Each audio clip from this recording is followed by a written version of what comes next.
গালগপ্পে নিয়মিত শোনাবো চেনা অচেনা মন ছুঁয়ে যাওয়া রোমাঞ্চকর সব গল্প। কিন্তু আপনাকে ছাড়া আসর তো জমবে না, তাই আপনাকে চাই, তোমাকে চাই, তোকে তো চাই আষ্টে পিষ্টে।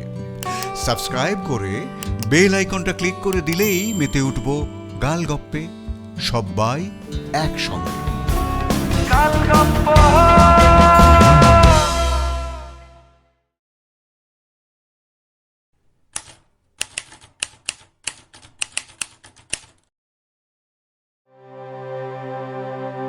গালগপ্পে এখনকার গপ্প গোয়েন্দা প্রিয়নাথের বাস্তব অভিজ্ঞতার বিবরণ, ডাক পিয়নের পরিণতি। রচনা প্রিয়নাথ মুখোপাধ্যায়। আবহ ও সম্পাদনা সঞ্জয় চট্টোপাধ্যায়। শব্দগ্রহণ অপু আইচ। সামগ্রিক পরিকল্পনায় আমি দীপঙ্কর। শুনছেন ডাক পিয়নের পরিণতি।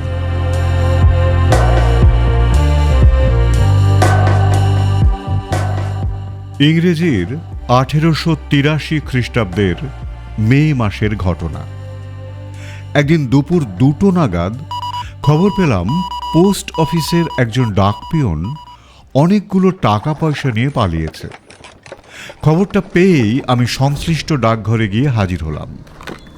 দেখলাম পোস্টমাস্টার অত্যন্ত বিষণ্ণ বদনে বসে আছেন। তিনি আমাকে চিনতেন না।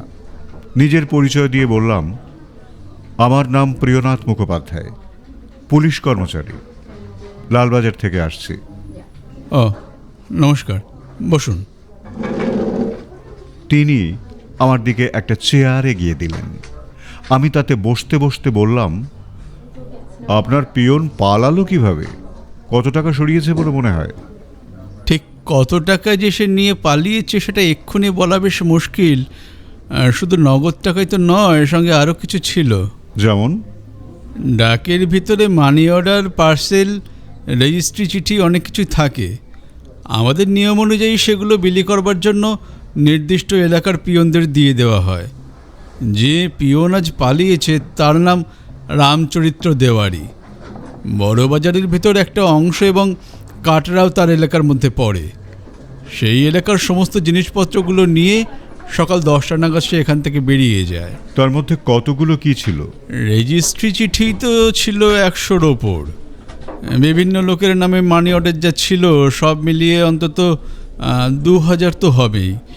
এছাড়া সাধারণ চিঠিও ছিল প্রচুর। চিঠিপত্র বিলি করে পিয়নেরা সাধারণত কখন ফিরে আসে? 12টার মধ্যে ফিরে আসা উচিত।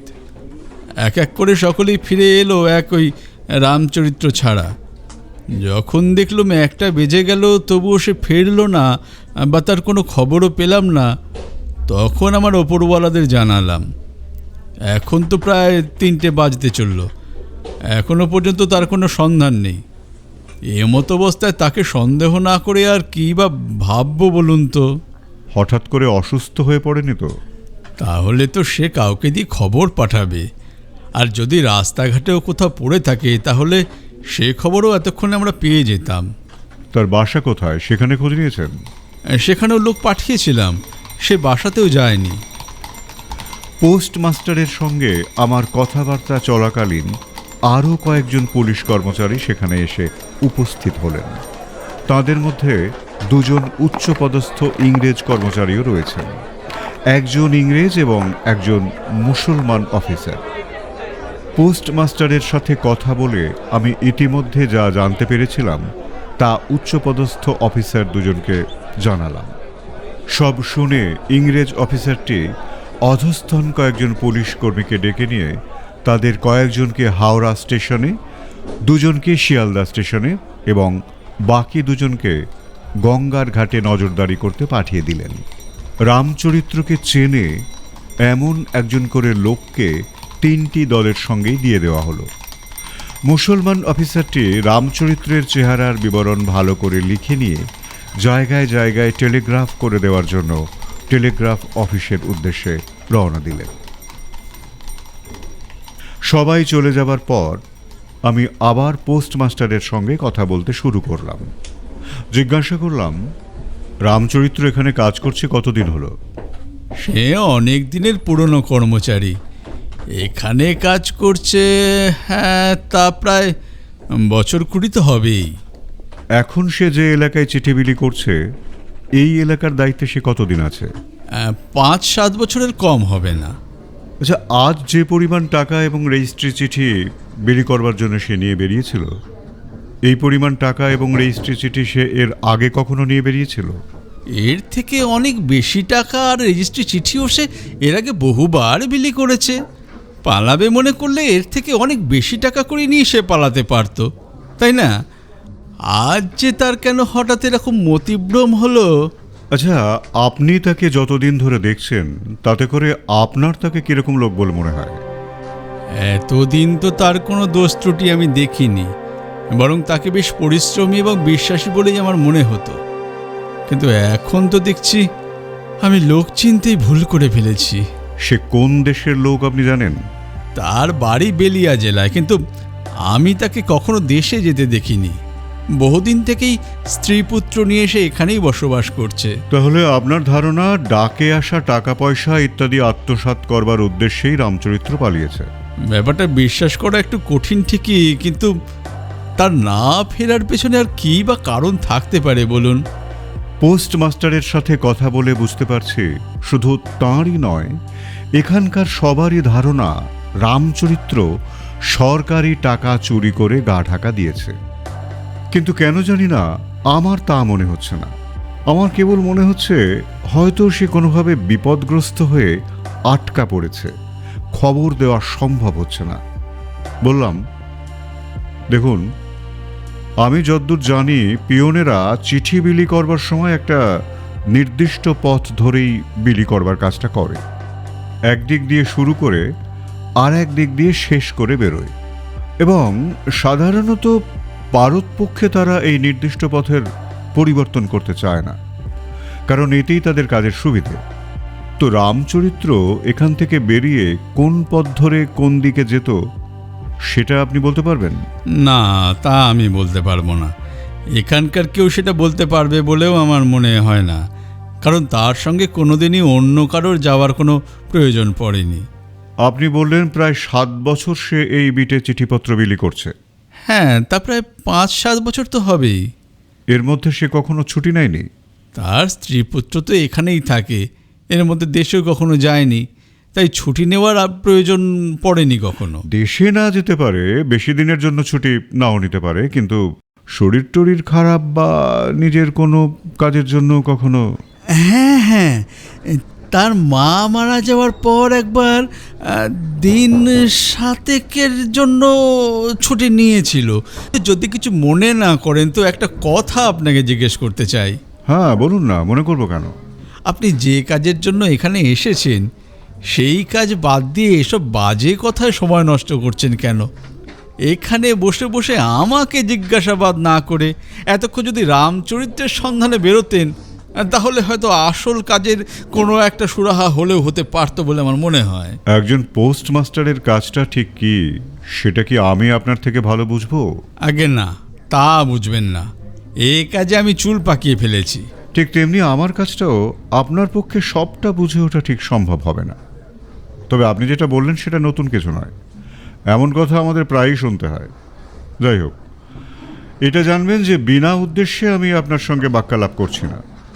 এখন আমায় বলুন, যে 7 দিন রামচরিত্র ছুটি নিয়েছিল বলে আপনি বললেন, সেই 7 দিন তার জায়গায় কে কাজ করেছিল সেটা কি আপনার মনে আছে? হ্যাঁ, মনে আছে। ওর জায়গায় ওই কদিন বালকরাম কাজ করেছিল। এই বালকরাম এখন কোন পোস্ট অফিসে আছে? এখানেই আছে, দাঁড়ান ডেকে দিচ্ছি। এই বলে তিনি অন্য আর একজন পিয়নকে পাঠালেন বালকরামকে ডেকে আনার জন্যে। আমি বললাম, রামচরিত্রকে আজ যে সমস্ত চিঠিপত্র এবং মানি অর্ডারগুলো বিলি করবার জন্য দেওয়া হয়েছিল সেগুলো নিশ্চয়ই আপনাদের খাতায় লেখা আছে? হ্যাঁ আছে। আপনি দয়া করে তার একটা তালিকা আমাকে দেবেন। যাদের যাদের কাছে রামচরিত্রের আজকের চিঠি বিলি করবার কথা ছিল তাদের নাম ঠিকানাগুলো পেলে আমার কাজের অনেকটা সুবিধা হবে।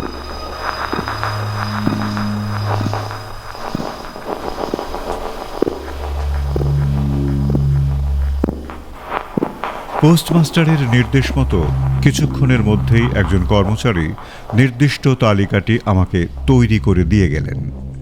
ইতিমধ্যে বালুগ্রামও এসে উপস্থিত হলো। আমি তাকে জিজ্ঞাসা করলাম, রামচরিত্র যে বিটে চিঠি বিলি করে, তুমি কখনো সেই বিটে চিঠি বিলি করেছিলে? আগে হ্যাঁ করেছিলাম। একবার রামচরিত্র 7 দিনের ছুটি নিয়েছিল, সেই 7 দিন আমি তার বিটে চিঠি বিলি করেছিলাম। তুমি কি ওই বিটের রাস্তা চিনতে? সে ছুটিতে যাবার আগের দিন আমাকে সঙ্গে নিয়ে তার বিটে চিঠি বিলি করতে গিয়েছিল। আমি তার সঙ্গে সঙ্গে ঘুরেছিলাম, সুতরাং জায়গাগুলো আমি চিনে রেখে বুঝে নিয়েছিলাম। পরদিন থেকে আমিও সে যে পথ ধরে চিঠি বিলি করতে করতে গিয়েছিল সেই পথ ধরেই চিঠি বিলি শুরু করেছিলাম। সে রাস্তা তোমার মনে আছে? আমাকে দেখিয়ে দিতে পারবে? আগে হ্যাঁ পারবো। চলো চলো। পোস্টমাস্টারের দেওয়া সেই তালিকা আর বালকরামকে সঙ্গে নিয়ে আমি পোস্ট অফিস থেকে বেরিয়ে পড়লাম। পোস্টমাস্টার আর একজন কর্মচারীকে আমাদের পিছন পিছন পাঠিয়ে দিলেন, সম্ভবত আমি কি করি না করি তা দেখবার জন্য।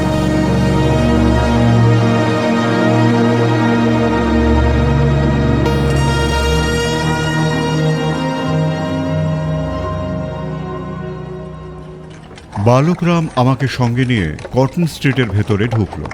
এরপর কটন স্ট্রিট ধরে বরাবর গিয়ে ক্রমে পগেয়াপটিতে এসে পড়লাম। এখান থেকেই রামচরিত্রের বিট শুরু হয়েছে।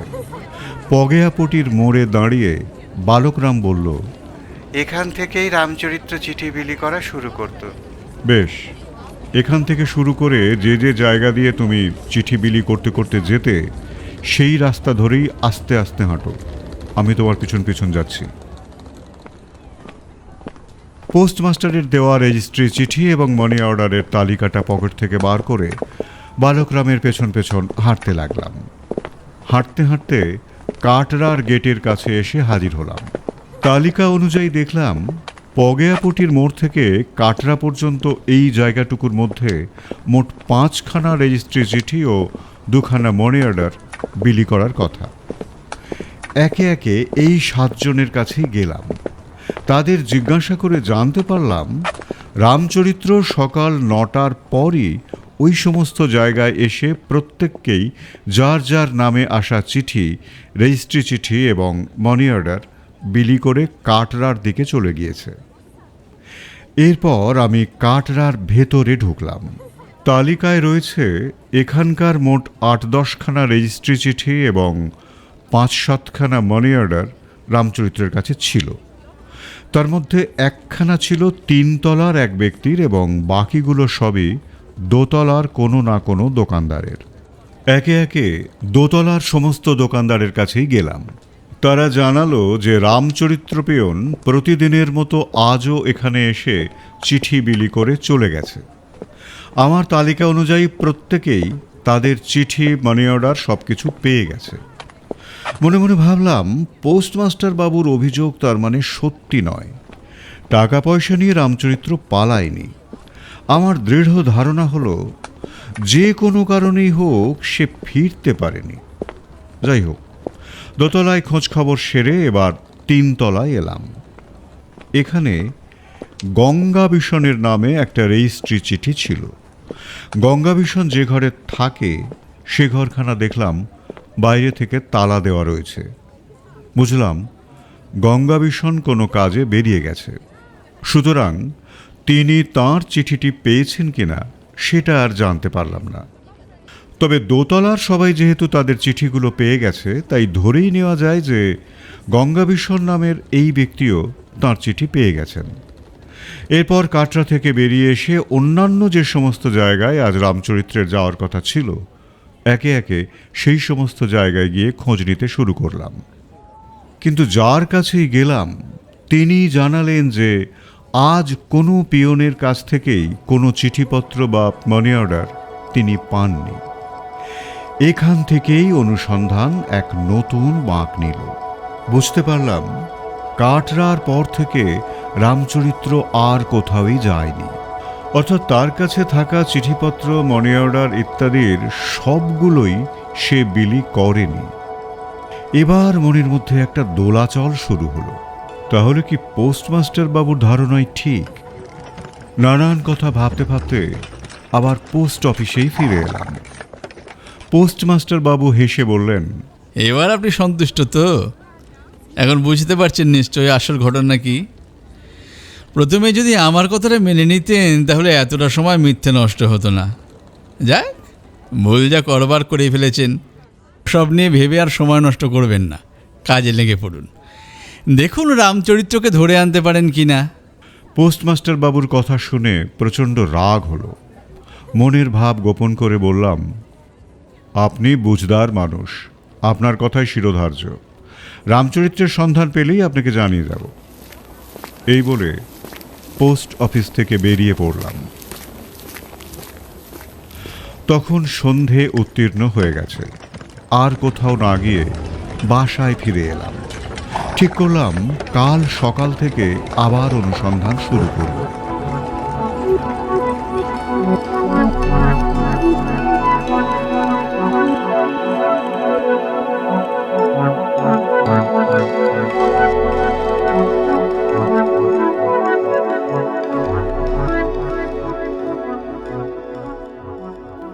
রাতে ভালো ঘুম হলো না। নানান চিন্তা মাথায় ঘুরপাক খেতে লাগলো। কোন পথ ধরে রামচরিত্রের অনুসন্ধান শুরু করব তাই ভাবতে লাগলাম। তার আত্মীয় স্বজন বন্ধুবান্ধবদের কাছে খোঁজ করে দেখলে হয়তো কোনো সূত্র পাওয়া যেতে পারে, মনে মনে তেমনই স্থির করে রাখলাম। সকালে উঠে মনে হলো আগে একবার গঙ্গাবিষণের কাছে গিয়ে খোঁজ নেওয়া যাক, তিনি তার চিঠিটি পেয়েছেন কিনা এবং তারপর রামচরিত্র পিয়ন কোন দিকে গিয়েছিল সে বিষয়ে তিনি কিছু জানেন কিনা। এই ভেবে আবার কাটরায় গিয়ে হাজির হলাম। তিনতলায় উঠে দেখলাম গঙ্গাবিষণের ঘরে আগের মতোই তালা ঝুলছে। বুঝলাম নামেই তিনি এ বাসায় থাকেন, আসলে তার থাকার অন্য জায়গা আছে, অথবা কলকাতার আরও অনেক বাবুর মতো তাঁরও কোনো রক্ষিতা আছে এবং তিনি হয়তো সেখানেই থাকেন। যাই হোক, এখনকার মতো সেখান থেকে চলে এলাম।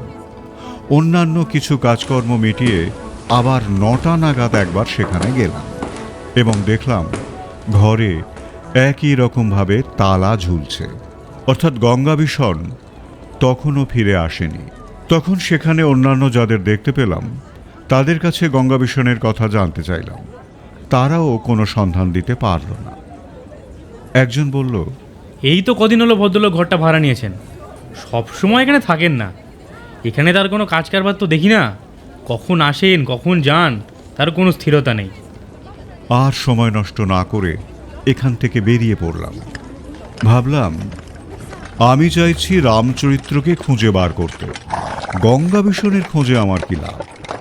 সুতরাং অন্যান্য যে সমস্ত অনুসন্ধানকারী পুলিশ কর্মচারীরা রামচরিত্রের অনুসন্ধানের কাজে লিপ্ত ছিলেন তাদের সঙ্গে যোগ দিয়ে বাঁধা পথেই অনুসন্ধান শুরু করলাম।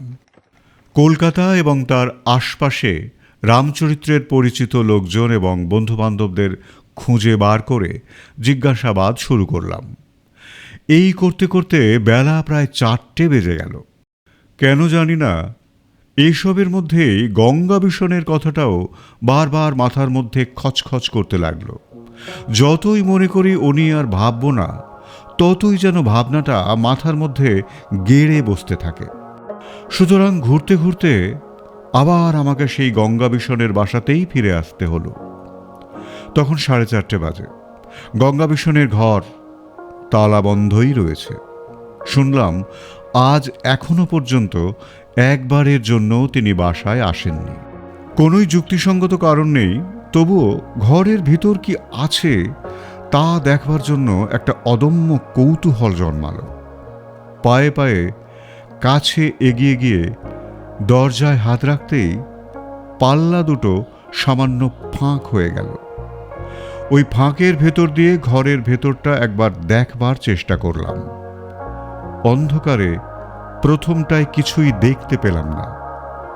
তারপর ধীরে ধীরে অন্ধকার কিছুটা সয়ে যাওয়ার পর দরজার কাছাকাছি যা দেখলাম তাতে আমার মনে এক নতুন সন্দেহের উদ্রেক হলো, যে সম্ভাবনার কথা আগে একবারও মনে আসেনি। মনের ভাব গোপন করে সেখানকার 2-3 সম্ভ্রান্ত দোকানদারকে ডাকলাম।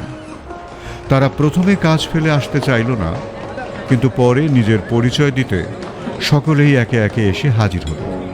তাদের সকলের উপস্থিতিতে সর্বসমক্ষে গঙ্গাবেশনের ঘরের তালা ভেঙে দরজা খুলে ফেললাম এবং সঙ্গে সঙ্গে চোখের সামনে যে দৃশ্য ফুটে উঠল তা আজও আমার স্পষ্ট মনে আছে। দেখলাম ঘরের মাঝখানে দরজার দিকে পা করে একটি রক্তাক্ত মৃতদেহ পড়ে আছে। রক্তে সমস্ত ঘর যেন ভেসে যাচ্ছে। মৃতদেহটি সম্পূর্ণ উলঙ্গ। ধারে কাছে কোনো জামা কাপড়ও দেখতে পেলাম না। উপর থেকে দেখেই বুঝতে পারছি শরীরে 3-4টে গভীর ক্ষতচিহ্ন। তবে ঘরে কোনো অস্ত্র চোখে পড়ল না। সেখানে উপস্থিত কেউই মৃতদেহটি চিনতে পারল না। আমি ঘরের দরজা আবার টেনে দিয়ে এই মুহূর্তে আমার কি করণীয় ঝটপট সেটাই ভাবতে লাগলাম। সবার প্রথমেই যেটা মনে হলো, ঘরে ঢুকে মৃতদেহ পরীক্ষা করা আমার উচিত হবে না। সবার আগে বড় সাহেব, ডাক্তার সাহেব এবং করোনার সাহেবেরই মৃতদেহটা যেমন আছে ঠিক সেভাবেই দেখতে পাওয়া দরকার। সুতরাং আমার উচিত বড় সাহেবকে এখনই ঘটনাটা জানানো। তবে এই জায়গা ছেড়ে আমার নিজের এখন কোথাও যাওয়া চলবে না। তাই উপস্থিত লোকজনেদের মধ্যে 1-2জনকে ডেকে নিয়ে বললাম, আপনারা একটু বেরিয়ে দেখুন তো, রাস্তা থেকে একজন পাহারাওয়ালাকে ডেকে আনতে পারেন কিনা। লোক দুটি মিনিট 10-এর মধ্যেই একজন পাহারাওয়ালাকে সঙ্গে নিয়ে হাজির হলো। আমি পাহারাওয়ালাটিকে কি করতে হবে ভালো করে বুঝিয়ে দিয়ে বড় সাহেবের কাছে পাঠিয়ে দিলাম। বলে দিলাম, যত তাড়াতাড়ি সম্ভব খবরটা দিতে হবে। তুমি রাস্তা থেকে একটা ঠিকা গাড়ি ভাড়া করে নাও। খবর পাঠিয়ে দিয়ে বড় সাহেবের আসার অপেক্ষায় বসে রইলাম। এই সময় নানান প্রশ্ন মাথার মধ্যে ঘুরপাক খেতে লাগলো। সবার আগে যে প্রশ্নটা মাথায় ধাক্কা মারছে তা হলো, এই মৃতদেহ কার? পিয়ন রামচরিত্রের? খুনটা করল কে? গঙ্গাবেশন? খুনের উদ্দেশ্যই বা কি? টাকা পয়সা অপহরণ? মৃতদেহ যদি রামচরিত্রেরই হয়, তাহলে তার ব্যাগ বা অন্যান্য সাধারণ চিঠিপত্রগুলো বা কোথায় গেল? হতে পারে গঙ্গাবেশন খুন করার পর ব্যাগ সমেত চম্পট দিয়েছে, অথবা ঘরেই কোথাও ব্যাগটা থাকলেও থাকতে পারে। কিন্তু মৃতদেহ উলঙ্গ কেন? পিয়নের জামা প্যান্ট, চাপকান খুলে নেওয়ার কারণ কি? এর তো কোনো সম্ভাব্য উত্তর মাথায় আসছে না। তবে কি রামচরিত্র নয়, এই মৃতদেহ অন্য কারো? নাকি রামচরিত্রই কোনো বিবাদের জেরে গঙ্গাবেশনকে খুন করে ফেরার হয়েছে? তবে এটুকু বোঝা যাচ্ছে যে রামচরিত্র এবং গঙ্গাবেশনের মধ্যেই একজন হত ও একজন হত্যাকারী। কারণ বর্তমানে এই দুজন ব্যক্তি নিখোঁজ। ঐশী আরও অনেক কিছুই হওয়া সম্ভব। তবে দরজায় তালা বন্ধ করে রাখার উদ্দেশ্যটা খুব সহজেই অনুমান করা যায়। হত্যার খবর যত দেরিতে জানাজানি হবে, আততায়ী আত্মগোপন করার তত বেশি সময় পাবে। আমার এই সমস্ত ভাবনা চিন্তার মাঝেই সদল বলে বড় সাহেব এসে হাজির হলেন। আমি সমস্ত ঘটনা বড় সাহেবের কাছে বর্ণনা করলাম। ইতিমধ্যে আরও কিছু ছোট বড় পুলিশ কর্মচারীদের আগমনে জায়গাটা ভরে উঠল।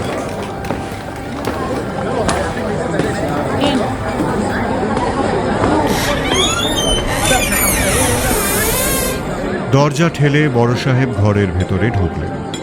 তাঁর পিছন পিছন ঢুকলেন ডাক্তার সাহেব, করোনার সাহেব সহ আরও কয়েকজন উচ্চপদস্থ পুলিশ কর্মচারী। ঘরের ভেতর আর জায়গা না থাকায় আমি দরজার বাইরে দাঁড়িয়েই তাঁদের কথাবার্তা শুনতে লাগলাম। মৃতদেহ ভালো করে পরীক্ষা করার পর ডাক্তার সাহেব বললেন, বুকে একটা এবং পিঠে দুটো, মোট 3টে আঘাতের চিহ্ন আছে। 3টে আঘাতই সাংঘাতিক। এমন যে কোনো একটা আঘাতই মৃত্যু ঘটানোর পক্ষে যথেষ্ট। বড় সাহেব জিজ্ঞাসা করলেন, তিনটি আঘাতে কি একই অস্ত্র দিয়ে করা হয়েছে? হ্যাঁ, একই অস্ত্রের আঘাত। কি ধরনের অস্ত্র ব্যবহার করা হয়েছে বলে মনে করছেন? তীক্ষ্ণ, ধারালো এবং চওড়া। ভুজালি বা ওই ধরনের কোনো অস্ত্রই ব্যবহার করা হয়েছে বলে মনে হয়। আপনার কথা অনুযায়ী একটা আঘাতে যদি মৃত্যুর জন্য যথেষ্ট হয়, তাহলে বুকের এবং পিঠের দু জায়গাতেই আঘাত করার কারণ কি হতে পারে বলে আপনার মনে হয়? কারণ হতে পারে দুটো। প্রথমত, প্রথম থেকেই দুজন বা তিনজন লোক হত্যা করার উদ্দেশ্য নিয়ে প্রস্তুত হয়েছিল এবং তারা একই সঙ্গে সামনে এবং পিছন থেকে আক্রমণ করেছিল। আর দ্বিতীয় সম্ভাবনা হচ্ছে যে আততায়ী একজনই ছিল। সে প্রথমে আঘাত করেছিল বুকে। সেই আঘাত সহ্য করতে না পেরে নিহত ব্যক্তি মুখ থুবড়ে উপুড় হয়ে পড়ে যায়। তারপর মৃত্যু নিশ্চিত করতে উপর্যুপরি আরও দুটো আঘাত করেছিল পিঠে। হ্যাঁ, ঠিক, এমন সম্ভাবনাও আছে। এবার করোনার সাহেব জিজ্ঞাসা করলেন, কিন্তু এ হত্যাকাণ্ডের অভিপ্রায় কি হতে পারে? বড় সাহেব বললেন, নিহত ব্যক্তির পরিচয় জানতে পারলেই হত্যাকারীর উদ্দেশ্য জানা যাবে এবং তাকে ধরাও সহজ হবে। বড় সাহেব, ডাক্তার সাহেব এবং করোনার সাহেবের মধ্যে এই রকম কথাবার্তা আরও কিছুক্ষণ চলার পর তারা সকলেই সেই ঘর থেকে বেরিয়ে এলেন। আমি ছাড়াও আরও যে সমস্ত পুলিশ কর্মচারী সেখানে উপস্থিত ছিলেন, বড় সাহেব তাদের সকলকেই ডেকে নিয়ে বললেন, শোনো, এই ঘরে যে লোকটা বাস করত তাকে এখানকার লোকেরা নিশ্চয়ই দেখেছে। সুতরাং মৃতদেহ যদি সেই লোকটারই হয়, তাহলে এখানকার লোকেরা তা বলতে পারবে। এই কাটরার প্রত্যেকটা দোকানদারকে ডেকে নিয়ে মৃতদেহ দেখাও, দেখো তারা আইডেন্টিফাই করতে পারে কিনা। আদেশ পাওয়া মাত্রই সকলে কাজ শুরু করে দিল। কেউ কেউ দোকানদারদের ডাকতে চলে গেল এবং কেউ কেউ সেখানে জড়ো হওয়া লোকজনেদেরই একে একে মৃতদেহ দেখাতে লাগলেন। কিন্তু তারা কেউই বলতে পারল না যে মৃতদেহটি কার। আমি কাউকে কিছু না বলে আবার সেই পোস্ট অফিসেই গিয়ে হাজির হলাম। পোস্টমাস্টার মশাইকে বললাম, কাটরার একটা তালাবন্ধ ঘরে একজনের মৃতদেহ পাওয়া গেছে। আপনি এখনই একবার আপনার অফিসের কয়েকজনকে সঙ্গে নিয়ে আমার সঙ্গে আসুন। পোস্টমাস্টার বাবু ভুরু কুঁচকে বললেন, আমরা সেখানে গিয়ে কী করব? মৃতদেহ শনাক্ত করবেন। মানে কাটরার তালাবন্ধ ঘরে মৃতদেহ পাওয়া গেছে, সেই দেহ শনাক্ত করতে যাব আমরা? আপনি ঠিক কী বলতে চাইছেন বলুন তো? বলতে চাইছি, মৃতদেহটি আপনাদের নিখোঁজ পিয়ন রামচরিত্রের হওয়ারও একটা সম্ভাবনা রয়েছে। না না, তা কেন হতে যাবে? আপনার কথা ভুল হচ্ছে। এবার আমি একটু কড়া গলায় বললাম, আমার ভুল ঠিক নিয়ে পরে আলোচনা করা যাবে, এখন সময় নষ্ট না করে আমার সঙ্গে আসুন। পোস্টমাস্টার বাবু আর কিছু বললেন না। কয়েকজন কর্মচারীকে সঙ্গে নিয়ে আমার সঙ্গে কাটরায় এসে হাজির হলেন। দেখলাম বড় সাহেব তখনও সেখানেই রয়েছেন।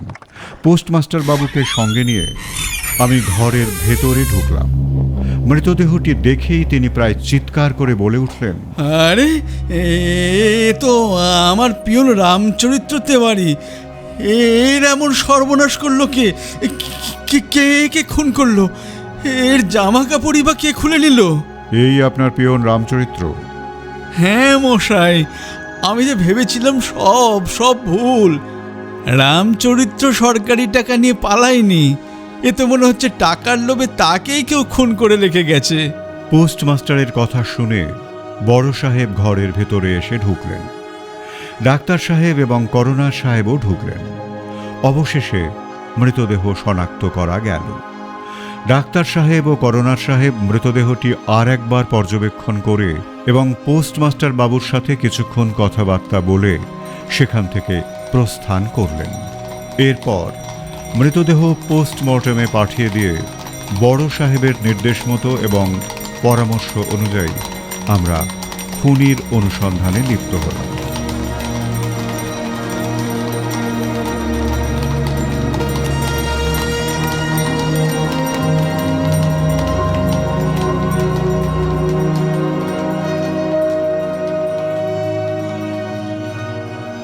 ঘটনাস্থলে আমরা যারা উপস্থিত ছিলাম তাদের মধ্যে একজন অল্প বয়সী পুলিশ কর্মচারী ছিলেন।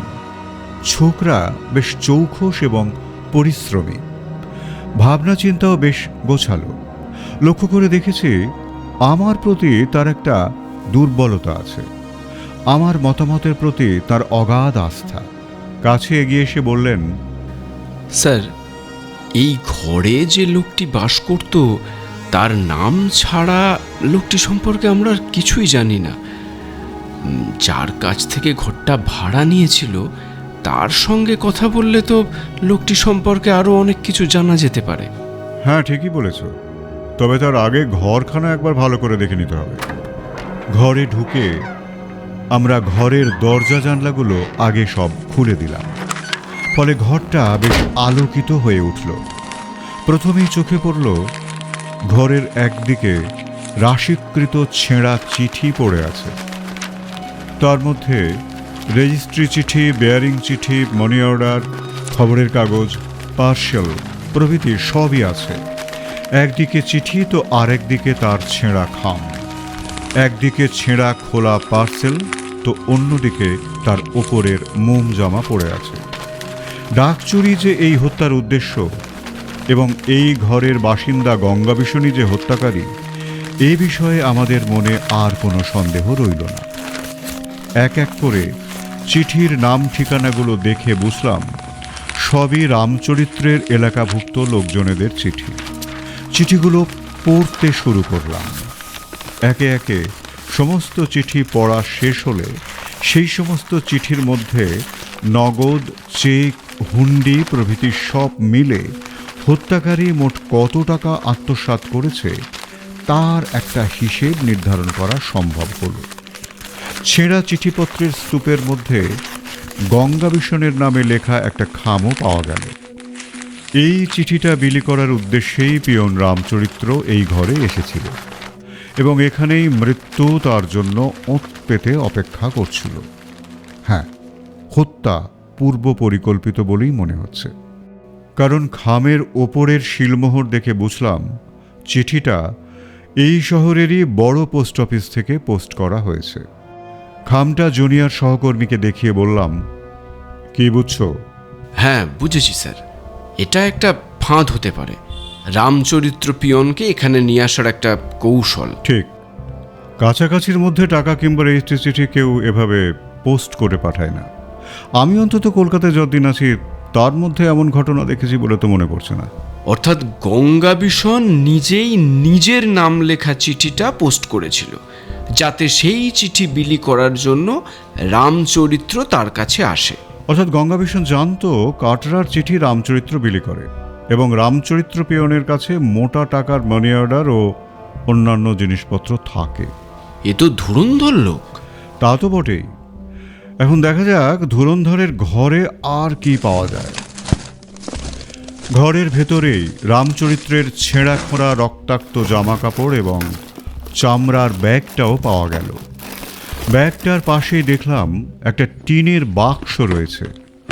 খুলে দেখলাম ভেতরে জিনিসপত্র কিছু নেই, শুধু কয়েকখানা পুরনো চিঠি পড়ে আছে। চিঠিগুলো গঙ্গাবিশনের নামেই এসেছে, কিন্তু ঠিকানা এই কাটরার নয়, অন্য জায়গার। সহকারী জুনিয়র বললেন, লোকটার কি এ শহরে আরও একটা বাসা ভাড়া নেওয়া আছে? থাকাটা অস্বাভাবিক কিছু নয়, আরও একটা বা একাধিকও থাকতে পারে। আমি সেখানে উপস্থিত কর্মচারীদের মধ্যে একজনকে হাওড়া এবং আরেকজনকে শিয়ালদা রেল স্টেশনে নজরদারির জন্য পাঠিয়ে দিয়ে জুনিয়র সহকর্মীটিকে নিয়ে সেখান থেকে বেরিয়ে পড়লাম।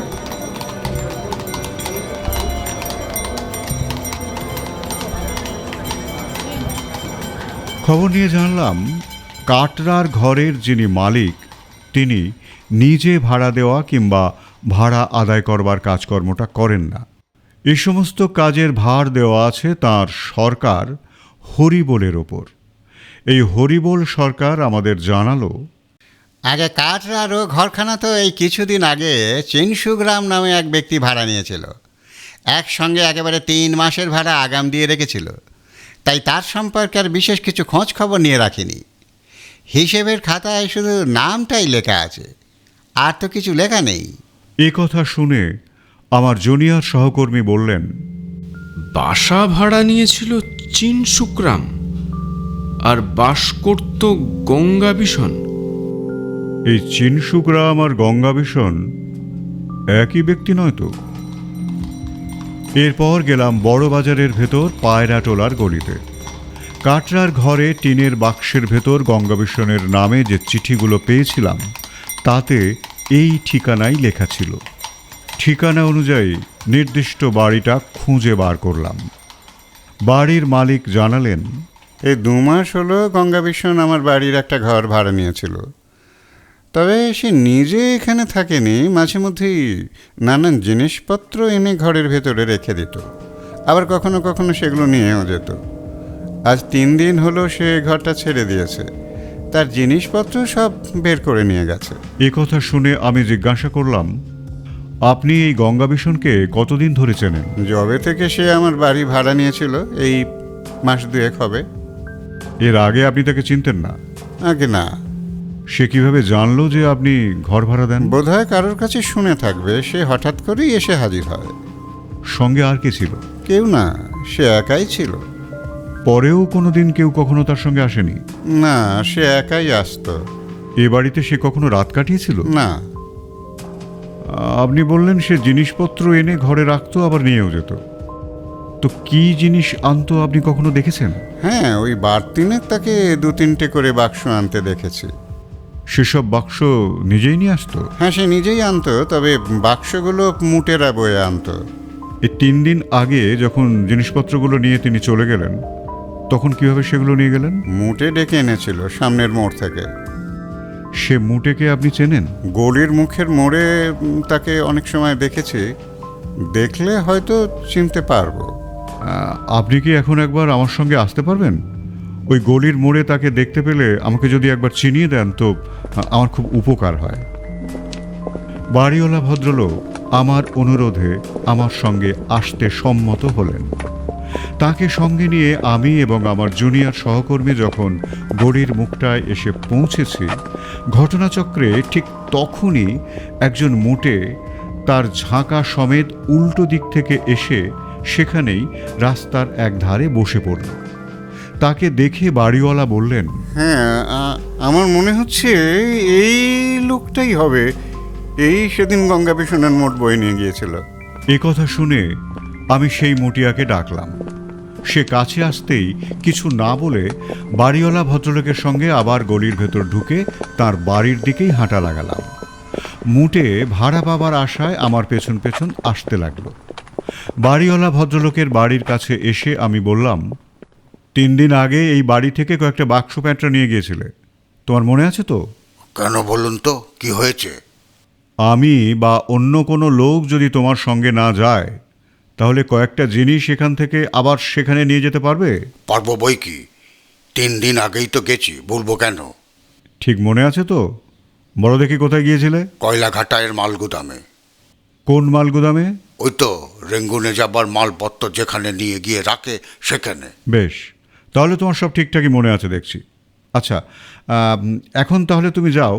আজ আমি কিছু পাঠাবো না, কাল সকালে পাঠাবো, তখন তোমাকে ডেকে নেব। তা সকালে যদি অন্য কোথাও বেরিয়ে না যাই তো যাব। না না, তুমি না হলে তো আমার হবে না। তুমি অন্য কোথাও গেলে আমি তোমার জন্যই অপেক্ষা করব। আমার কথায় বোধহয় খানিকটা অসন্তুষ্ট হয়েই লোকটা চলে গেল, কিন্তু আমার যা জানবার ছিল তা জানা হয়ে গেল। সহকর্মী জুনিয়র অফিসারটি বললেন, আমাদের আসল পরিচয়টা জানলে ও বোধহয় সত্যি কথাটা বলতো না। ভাড়া নিয়ে যাওয়ার ব্যাপারটাই অস্বীকার করত। কে আর সাধ করে পুলিশের ঝামেলা জড়াতে যায়? তাহলে কি এখন কয়লাঘাটায় যাবেন? চলো গিয়ে দেখি।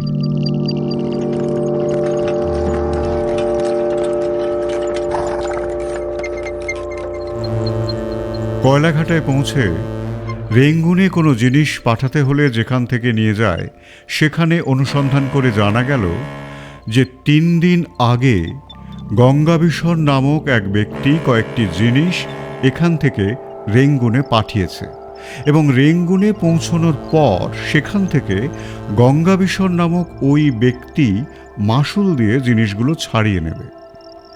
আরও জানতে পারলাম যে যেদিন রামচরিত্র পিয়ন খুন হয়েছিল তার পরদিনই ভোরে একখানা স্টিমার কলকাতা থেকে রেঙ্গুনে যাত্রা করেছে।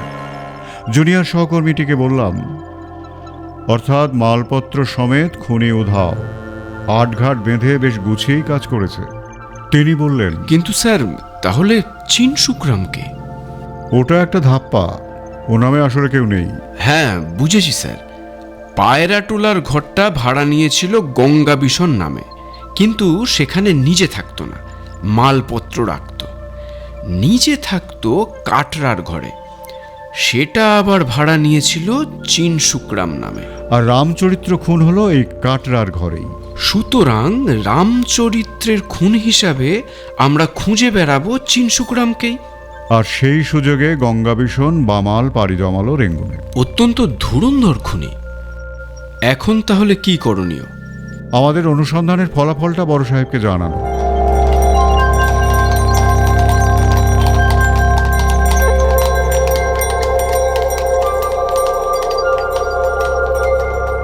বড় সাহেবকে সমস্ত ঘটনা জানালাম। এত অল্প সময়ের মধ্যে তদন্তের এতটা অগ্রগতি দেখে বড় সাহেব বিশেষ খুশি হলেন। ঠিক হলো, এখনই রেঙ্গুন শহরের পুলিশের কাছে তার যোগে খবর পাঠানো হবে। স্টিমার সেখানে পৌঁছানো মাত্রই তারা গঙ্গাবিশন ওরফে চিনসুকরামকে গ্রেপ্তার করবে এবং সঙ্গের মালপত্র সব আটক করে এখানে পাঠিয়ে দেবে। রেঙ্গুন পুলিশকে যে খবর পাঠানো হবে তার ড্রাফট তৈরি করতে গিয়ে বড় সাহেব আমাকে বললেন, আসামের হুলিয়া কি বলো? এই কথা শোনার সঙ্গে সঙ্গেই বুঝতে পারলাম আমি মারাত্মক একটা ভুল করে ফেলেছি। কাটরার লোকেদের মুখে শুনে শুনে চিনসুকরামের চেহারার বিবরণ আমি লিখে নিয়েছিলাম, কিন্তু পায়রাটোলার গলির বাড়িতে গঙ্গাবিশনের সন্ধান পেয়ে ভিতরে ভিতরে এতটাই উত্তেজিত হয়ে পড়েছিলাম যে বাড়িওয়ালার কাছ থেকে গঙ্গাবিশনের চেহারার বিবরণ জেনে নেওয়ার কথাটা আমার মাথাতেই আসেনি। ফলে গঙ্গাবিশন এবং চিনসুকরামের হুলিয়া একই কিনা তার যাচাই করে নেওয়া হয়নি। তবে বড় সাহেবের কাছে কথাটা আর বললাম না। কাটরার চিনসুকরামের চেহারার বিবরণী তাকে বলে দিলাম, কিন্তু মনের মধ্যে খচখচানিটা রয়েই গেল। ফলে বড় সাহেবের ঘর থেকে বেরিয়েই আবার গেলাম পায়রাটোলার সেই বাড়িতে। বাড়িওয়ালার মুখে গঙ্গাবিশনের চেহারার বিবরণ শুনে বুঝলাম চিনসুকরাম এবং গঙ্গাবিশনের হুলিয়া হুবহু একই। অর্থাৎ এরা দুজন আসলে যে একই ব্যক্তি, সে ব্যাপারে আর কোনো সন্দেহের অবকাশই রইল না। এদিনের মতো তদন্তের কাজ শেষ হলো বিবেচনা করে বাসায় ফিরে এলাম।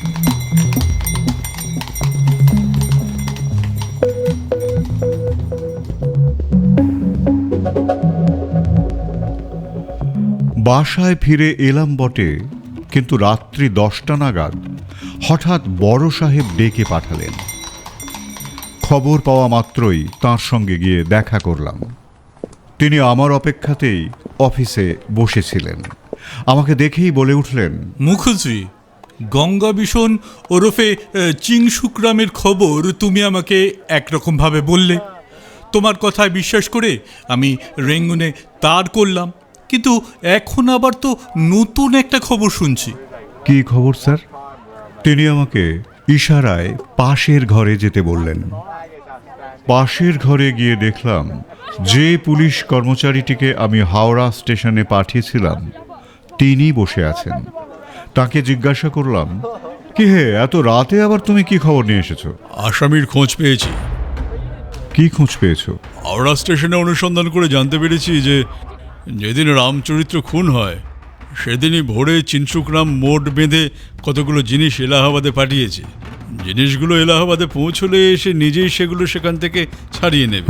এই মতাবস্থায় এটাই ধরে নেওয়া যায় নাকি যে রামচরিত্রকে খুন করে চিনসুকরাম এলাহাবাদ চলে গেছে? তুমি যা বললে তা যদি সত্যি হয় তাহলে তো সেরকমই দাঁড়াচ্ছে। আমি যা জানতে পেরেছি আপনাকে বললাম। আমি মনে মনে ভাবতে লাগলাম, ব্যাপারটা তাহলে আসলে কি দাঁড়ালো। গঙ্গাবিশন তার জিনিসপত্র রেঙ্গুনে পাঠিয়ে দিয়েছে এবং সে নিজেই সেগুলো সেখান থেকে ছাড়িয়ে নেবে। এদিকে আবার চিনসুকরাম তার জিনিসপত্র এলাহাবাদে পাঠিয়ে দিয়েছে এবং সেখান থেকেই ছাড়িয়ে নেবে বলে জানা যাচ্ছে। তাহলে কি চিনসুকরাম আর গঙ্গাবিশন আলাদা আলাদা দুজন লোক? শুধুমাত্র দুজনের চেহারার মধ্যেই একটা সাদৃশ্য আছে। এইসব ভাবতে ভাবতেই আবার বড় সাহেবের ঘরে গেলাম। বড় সাহেব বললেন, এখন তোমার কি অনুমান? এই অবস্থায় অনুমান করা বেশ কঠিন কাজ স্যার। ও যা বলছে তাকে সত্যি বলে মনে হয় তোমার? মিথ্যে ভাবারও তো কোনো কারণ দেখছি না স্যার। কিন্তু ওর খবর আর তোমার খবর দুটো তো একই সাথে সত্যি হতে পারে না। একই ব্যক্তি একই সঙ্গে কিভাবে রেঙ্গুন এবং এলাহাবাদ দু জায়গাতেই যাত্রা করতে পারে? এখন মনে হচ্ছে স্যার, চিনসুকরাম এবং গঙ্গাবিশন দুজন আলাদা ব্যক্তি।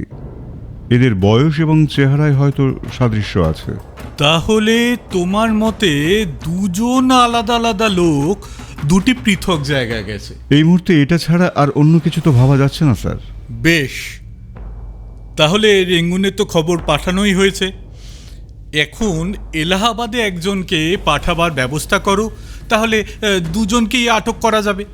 আমিও মনে মনে ঠিক এটাই ভাবছিলাম। বড় সাহেবের নির্দেশ পেয়ে যে পুলিশ কর্মচারীটি এলাহাবাদের সংবাদ এনেছিলেন তাঁকেই এলাহাবাদে পাঠানোর মনস্থ করলাম। চিনসুকরামকে চেনে এমন একজন লোককে কাটরা থেকে নিয়ে তিনি এলাহাবাদে রওনা দিলেন।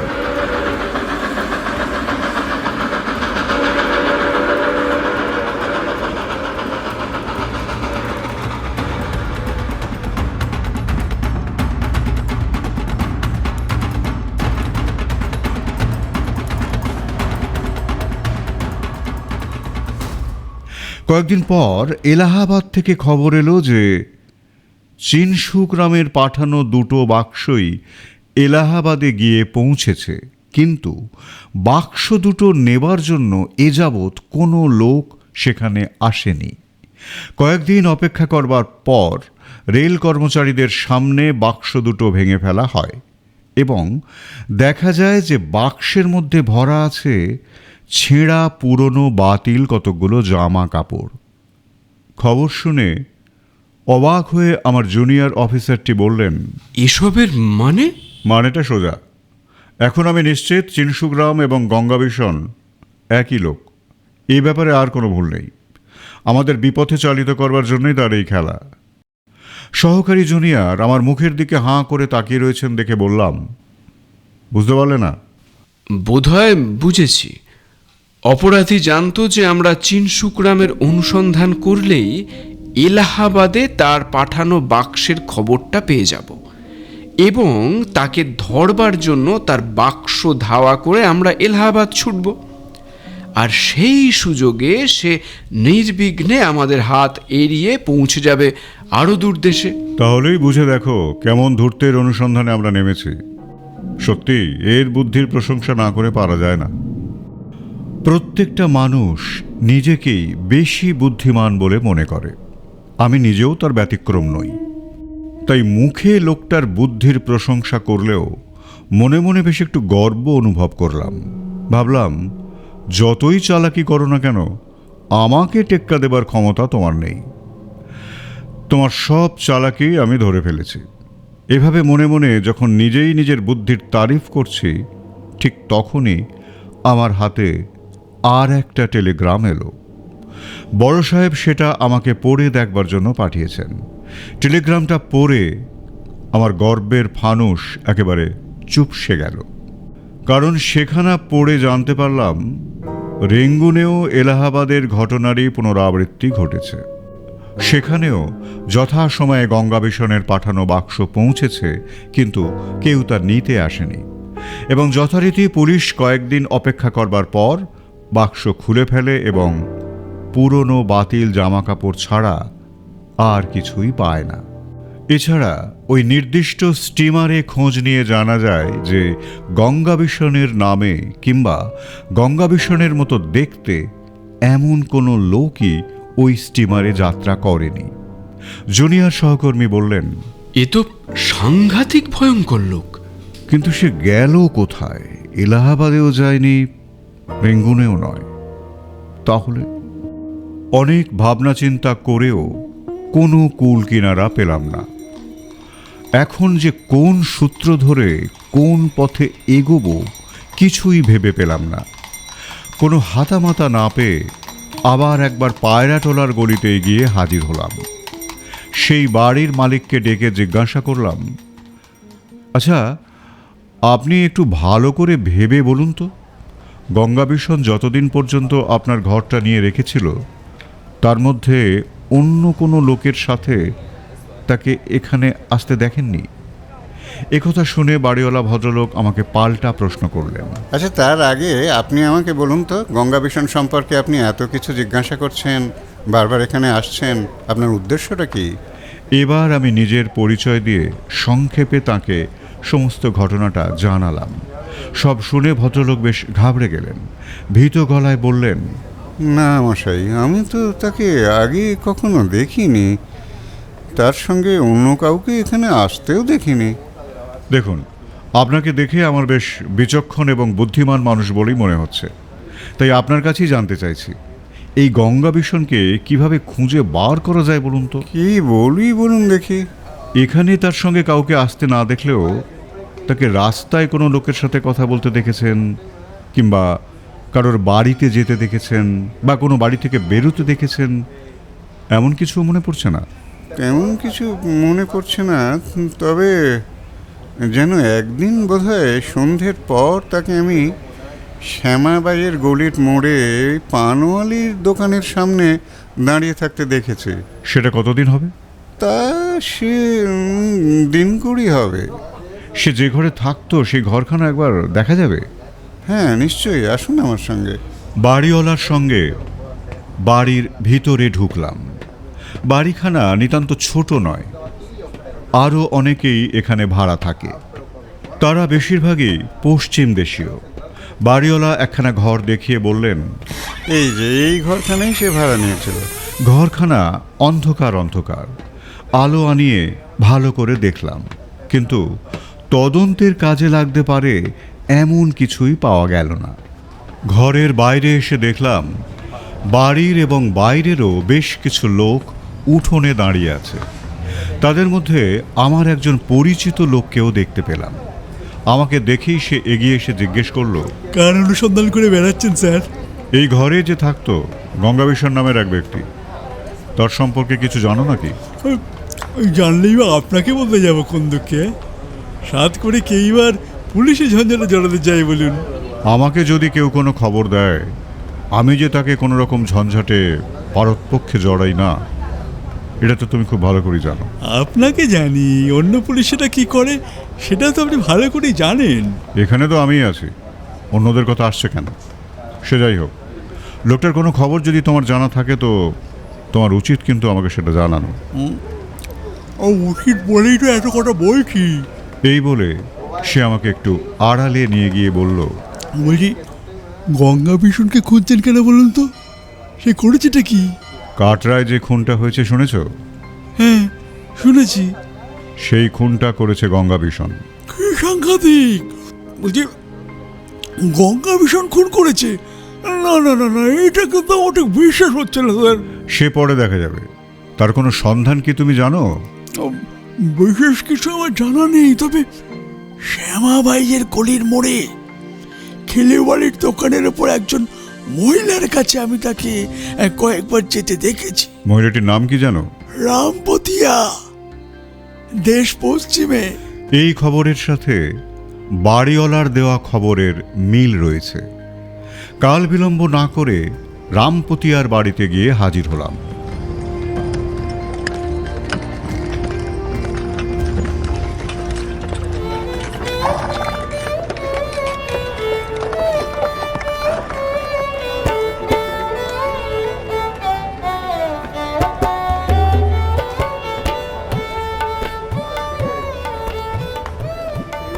দেখলাম দরজা ভেজানো আছে। সরাসরি দরজা ঠেলে একেবারে ঘরের ভিতরে ঢুকে পড়লাম। সহকর্মী জুনিয়র অফিসার বাইরেই রইলেন। ঘরে ঢুকে যা দেখলাম তাতে আমি আনন্দে প্রায় আত্মহারা হয়ে উঠলাম। পালঙ্কের ওপর একটি লোক অঘরে ঘুমোচ্ছে, আর নিচে বসে পান সাজছে একটি পশ্চিম দেশীয় মহিলা। এই যে রামপতিয়া, তা বুঝতে অসুবিধে হলো না। আর পালঙ্কে যে ঘুমিয়ে আছে সে গঙ্গাবিষণ না হলে আমি খুবই আশ্চর্য হব, কারণ গঙ্গাবিষণ এবং চিনসু গ্রামের চেহারার বর্ণনার সঙ্গে তার আশ্চর্য রকমের মিল। রামপতিয়া অবাক হয়ে আমার মুখের দিকে তাকিয়ে আছে। বললাম, এ হে হে, উনি যে একেবারে অঘরে ঘুমোচ্ছেন। তাহলে থাক, এখন আর ওনাকে ডেকে লাভ নেই, আমি না হয় একটু পরেই আসছি। একটা খুব জরুরি দরকার ছিল, তাই হুটপাট করে চলে এলাম। আরও মামুলি দু একটা কথা বলে আমি সেখান থেকে বেরিয়ে এলাম। জুনিয়র সহকর্মীকে ব্যাপারটা জানিয়ে দিয়ে বললাম, লোকটাকে ঘুমন্ত অবস্থাতেই পাকড়াও করব। ঝটপট একগাছা দড়ি আর দুজন পাহারাওয়ালাকে রাস্তা থেকে ডেকে নিয়ে এসো, আমি এখানেই দাঁড়িয়ে আছি। মিনিট পাঁচেকের মধ্যেই জুনিয়র অফিসারটি দড়ি সমেত দুজন পাহারাওয়ালাকে নিয়ে হাজির হলেন। চারজন একসাথে নিঃশব্দে বাড়ির ভেতরে ঢুকে পড়লাম। ঘরের দরজা এখনো ভেজানোই আছে। দরজা ঠেলে শটান ঘরে ঢুকে রামপতিয়াকে সম্পূর্ণ অগ্রাহ্য করে বিনা বাক্যব্যয়ে ঘুমন্ত আসামিকে বেঁধে ফেলা হলো। সে ধরফর করে উঠে বসল। ভ্যাবাচাকা খেয়ে কয়েক মুহূর্ত কোনো কথাই বলতে পারল না। তারপর পরিস্থিতিটা উপলব্ধি করে তার ঘুম ছুটে গেল। ঝাঁঝিয়ে উঠে বলল, কি করছো তোমরা? হ্যাঁ, এসব হচ্ছেটা কি? জুনিয়র বললেন, চুপ, একটাও কথা নয়, আমরা পুলিশের লোক। পুলিশের লোক? আপনারা কাকে ধরতে চাইছেন? গঙ্গাবিষণ না চিনসুগ্রাম, কোনটা তোমার আসল নাম? ও দুটোর কোনটাই আমার নাম নয়। রামপতিয়া বলল, আরে আপনাদের তো ভুল হচ্ছে, ওনার নাম তো রামশরণ। জুনিয়র বললেন, বটে, তা আর কতগুলো নাম আছে তোমার? আরে এসব কি বলছেন আপনারা? কাকে ধরছেন দেখুন তো। আরে আমার একটাই নাম, রামশরণ। খুলুন বাঁধন খুলে দিন তো। রামশরণ না অপহরণ? কি? তুমি চিনসুগ্রামী হও আর রামশরণী হও, আসলে তো তুমি অপহরণকারী খুনি। কি? আমি খুনি?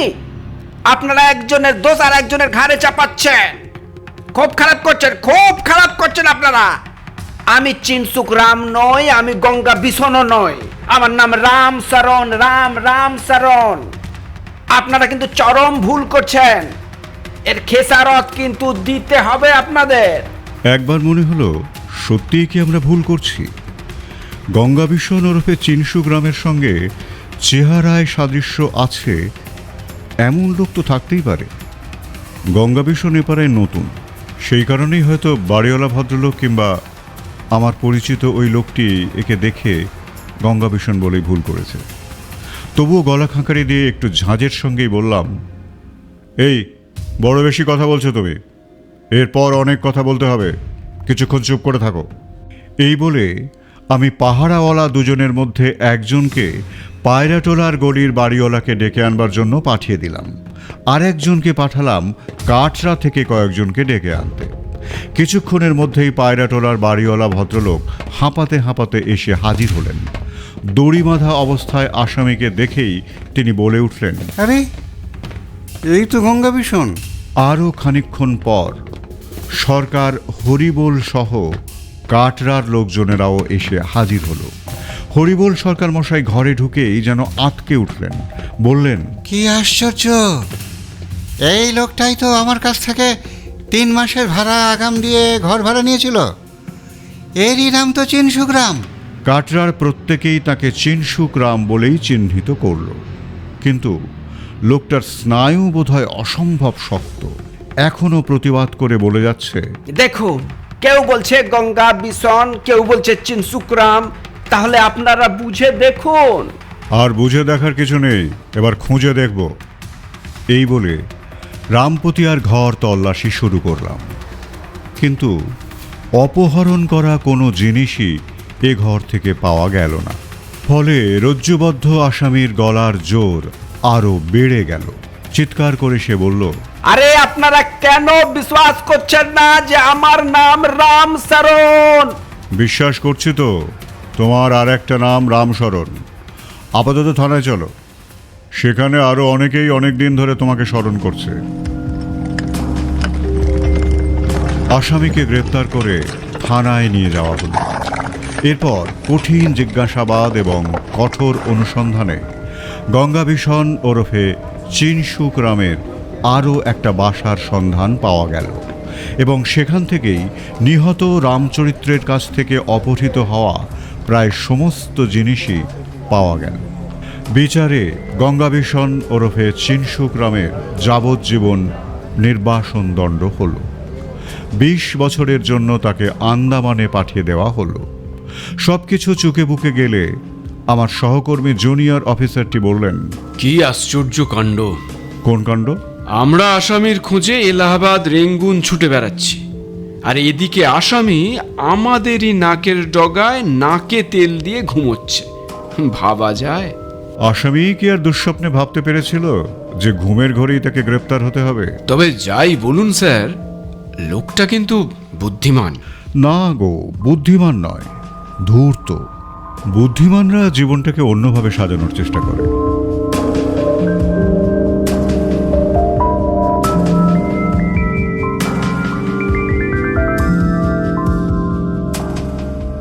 শুনছিলেন ডাক পিয়নের পরিণতি।